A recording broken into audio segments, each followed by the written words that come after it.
बिस्मिल्लाहिर्रहमानिर्रहीम। आज governor house में हमारे मेहमान हैं जर्मनी के कौंसल जनरल, जिन्हें अभी 7 दिन हुए हैं नए कौंसल जनरल के मनसब को संभाले हुए। आज ये गवर्नर हाउस आए, मैंने इनको welcome to the governor house में वेलकम किया है।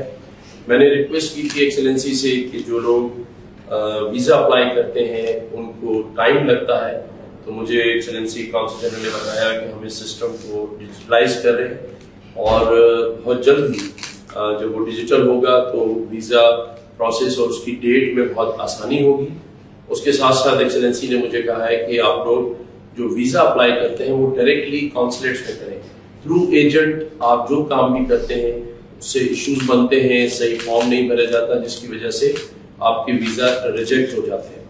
तो डायरेक्टली कॉन्सुलेट के साथ रब्ता करें और इंशाल्लाह ये जो वीज़ा अप्लाई करने की डेट वाला इशू है वो मैंने एक्सेलेंसी से रिक्वेस्ट की है, वो इंशाल्लाह बहुत जल्द डिजिटलाइज होके बहुत इजी प्रोसेस हो जाएगा।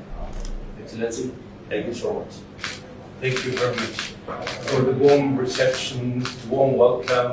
I already feel home in Pakistan after only 7 days. So. Thank you so much.